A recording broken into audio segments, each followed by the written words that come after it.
أعوذ بالله من الشيطان الرجيم. بسم الله الرحمن الرحيم. ولما جاءت رسلنا لوطا سيء بهم وضاق بهم زرعا وقال هذا يوم عصيب وجاءه قومه يهرعون إليه ومن قبل كانوا يعملون السيئات قال يا قوم هؤلاء بناتهن أطهر لكم فاتقوا الله ولا تخزون في ضيفي أليس منكم رجل رشيد قالوا لقد علمت ما لنا في بناتك من حق وإنك لتعلم ما نريد. نننی درس کی انشاءاللہ العزیز سورۃ ہود پارہ نمبر 12 رکوع نمبر 7 آیات نمبر 77 78 79 درې آیاتونه چې نو هغه ویل کېږي. اوس دې ځای کې د څلورم پیغمبر حضرت لوط علیه السلام چې نو هغه او دغه د قوم قصه ذکر کېږي. لوط علیه السلام دا صدوم ښار ته چې نو الله پاک مبعوث کړو، کم د فلسطین نه چې نو هغه تقریبا 10-12 میل چې نو هغه فاصله کې پروت دی او د غزې ته چې نو هغه ویل کېږي نن سبا چې نو هغه بحر مردار ورته چې نو هغه هم ویل کېږي. توضیح القرآن کې مفتی تقی عثماني صاحب چې نو هغه دامت برکاتهم العالیه لیکلی دي، وایي د هغه ځای هغه اوبه هغه ځای کم علاقه چې الله پاک تباه کړې وه نو هغه اوس هم د دې عام ځمکې په لحاظ سره لکوټې چې نو هغه جوره ده او تورې اوبه چې نو هغه اوس پورې په هغه ځای کې دي، هغه ځای باندې چې نو هغه لاس آباد شوي نه دي. نو دی چې نو هغه دغه ځای کې پاتې کېدل.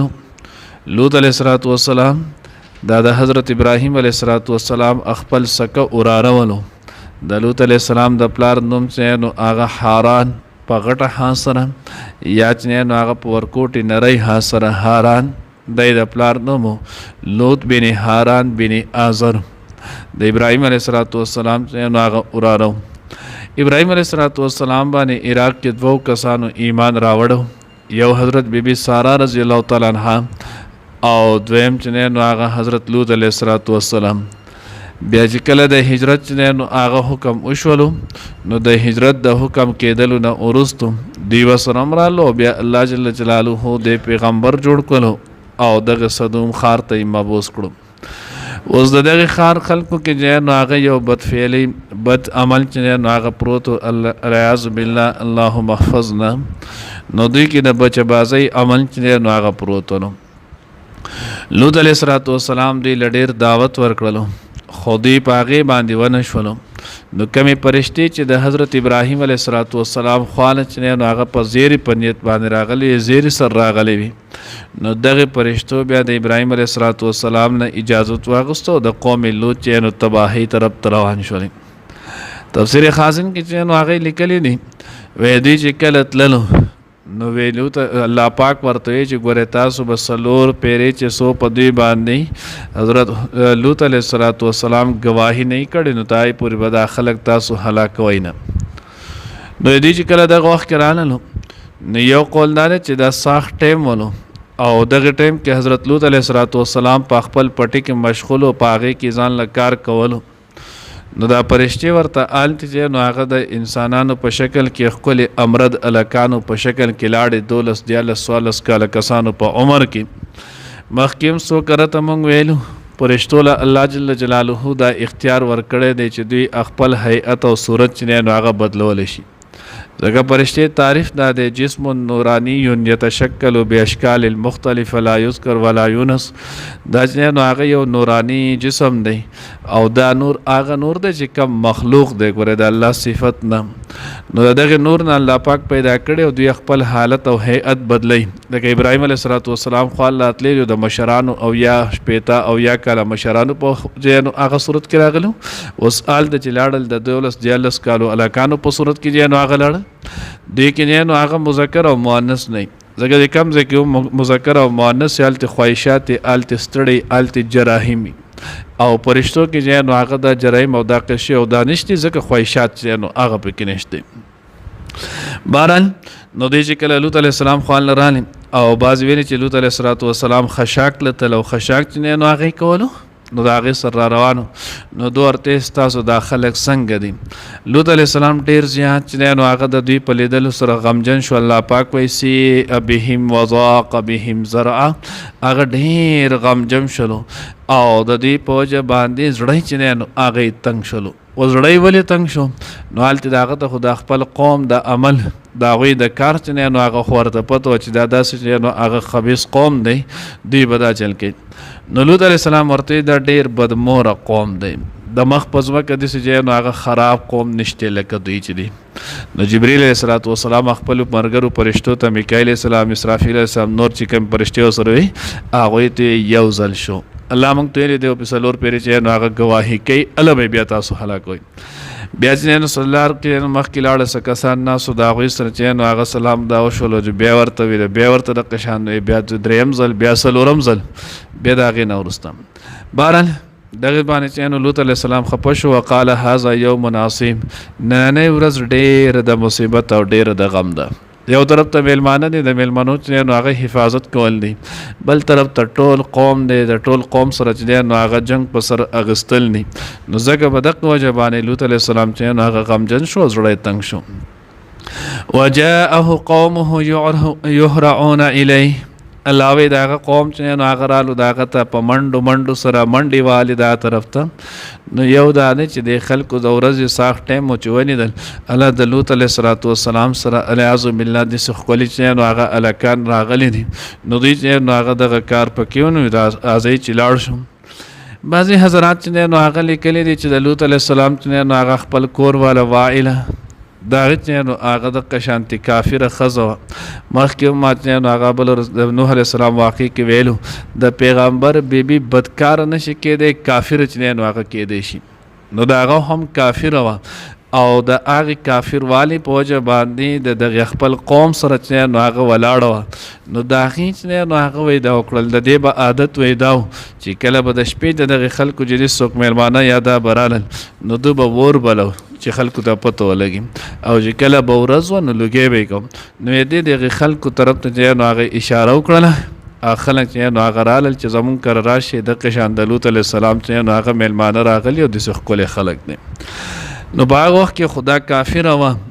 او د کافرو سره چې نو هغه نکاح کول دا څه ګناه چې نو هغه نه و په هغه وخت کې ورسره شوي ولو نو الله وایي ومن قبل کانوا یعملون السیئات دوباره دغې نه مخکې چې نو هغه بد عملونه کول نو چې کله دوی ټول په منډه لوط علیه السلام کور ته راننوتل را داخل شولو لوط علیه السلام غمجنو قال یا قوم هؤلاء بناتي هن اطهر لكم فاتقوا الله ولا تخزوني في ضيفي نو لوط علیه السلام ورته ای زما قومه دا چې نو هغه زما لوریانې دي د ستاسو د پاره ډېرې پاکیزه دي فاتقوا الله تاسو د الله نه چې نو هغه ویرېږئ او زما د میلمنو په حق کې ما چې نو هغه مه غمجن کوئ اوس چې نو هغه تفاسیرو لیکلي دي چې هؤلاء بناتي دې نه څه مراد دی نو دې متعلق چې نو هغه دوه تفسیرونه دي یو تفسیر چې نو هغه دا دی چې د لوط علیه السلام چې نو هغه زوی نه د هغه دوه یا درې چې نو هغه لوریانې وي نو لوط علیه السلام ورته چې تاسو کې دا کم د دې علاقې سرداران دي نو زه به دله خپله دغه دوه درې لوریانې زما دا به زه د سردارانو تاسو ته به زه په نکاح درکم زما د میلمنو ته هم څه مه وایئ